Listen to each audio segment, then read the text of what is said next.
आपको अपने पति से क्या शिकायत है? कुछ नहीं। लेकिन उन्हें है। उनका कहना है कि आप ठंडी हैं, फ्रिजिड हैं। शादी के बाद आपके एटीट्यूड में जो गर्मी थी, पति पत्नी के जिनसी ताल्लुकात में यानी कि सेक्स लाइफ में आप जो रिस्पॉन्स देती थी, वो आज नहीं है। ऐसा क्यों? ये सवाल आपने उनसे क्यों नहीं पूछा? पूछा था, मगर उनके पास इसका कोई जवाब नहीं था। इसका जवाब भी उन्हीं के पास है डॉक्टर साहब, और इसका रीजन भी वही है। मैं समझा नहीं। आप सब कुछ समझते हैं डॉक्टर साहब, फिर भी मेरे मुंह से सुनना चाहते हैं। आपका ख्याल है, हमारे समाज और खानदान वालों सभी का यही ख्याल है कि मैं एक औरत हूँ, शायद शर्म के मारे सारा दोष अपने सर पर ले लूं, लेकिन मैं ऐसा नहीं करूंगी।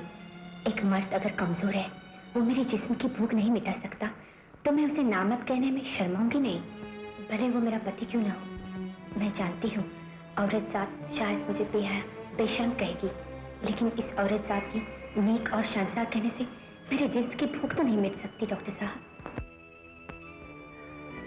तो फिर क्या किया आपने? जिस तरह मैं कहने में नहीं शर्माई, उसी तरह करने में भी नहीं शर्माई, और जो मैंने किया है वो कहने में भी नहीं शर्माऊंगी।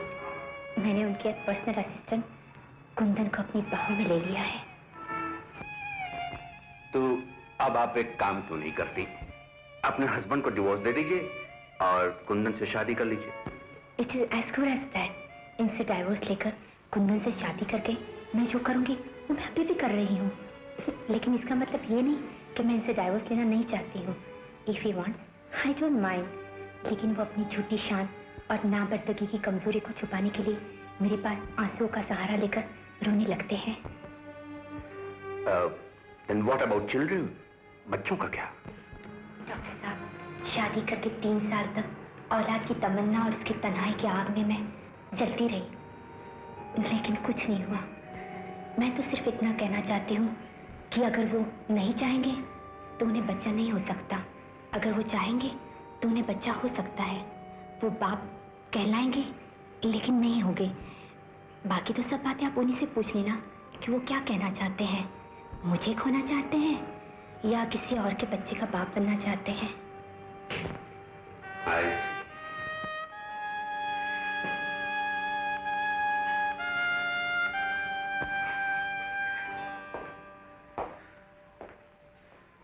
मिस्टर कुमार।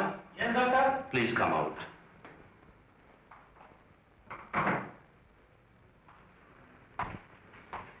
आपने कुछ सुना तो नहीं? जी नहीं। मिस्टर कुमार, आप और आपकी पत्नी एक दूसरे के लिए नहीं है। मैं समझा नहीं। आप सब कुछ समझते हैं मिस्टर कुमार, लेकिन मानना नहीं चाहते। आप एक कमजोर मर्द हैं।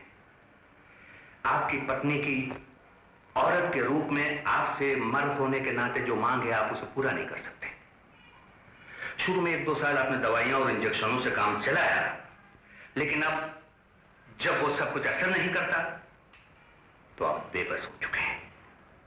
आपकी पत्नी, एक औरत सब कुछ माफ कर सकती है, लेकिन सेक्स के मामले में एक कमजोर मर्द को कभी माफ नहीं कर सकती, चाहे वो उसका पति क्यों ना हो। डॉक्टर साहब, एक पति पत्नी का रिश्ता सिर्फ सेक्स ही है?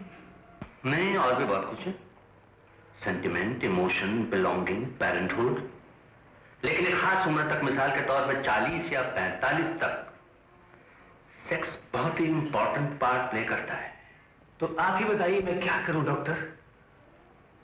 आई think the best way for you is to get a divorce. नहीं डॉक्टर, मैं उसे खोना नहीं चाहता। I like her, I love हर, और फिर मेरे खानदान की इज्जत है, मेरी रिपुटेशन है। You know so many things are involved. नहीं डॉक्टर, आप कोई और रास्ता निकालिए प्लीज। और रास्ता तो बस एडजस्टमेंट है। वो क्या? ये केस आपका है या सिर्फ आप ही के साथ हुआ, ऐसा नहीं है। और बहुत से खानदानों में, बहुत से लोगों के साथ ऐसा होता है। वो बीवियां जिनके हस्बैंड उन्हें वो नहीं दे सकते हैं जो चाहिए, वो दूसरों की बाहों में चली जाती हैं, और उनके हस्बैंड सब कुछ जानते हुए भी अनजान बन जाते हैं, अनजान बने रहते हैं, और एडजस्टमेंट भी हो जाती है, वो भी अनजाने में। आप तो सब कुछ जानते हैं, एडजस्ट कर लीजिए। बाकी आपकी पत्नी का कहना है आपको बच्चा चाहिए, तो फिर थैंक यू डॉक्टर।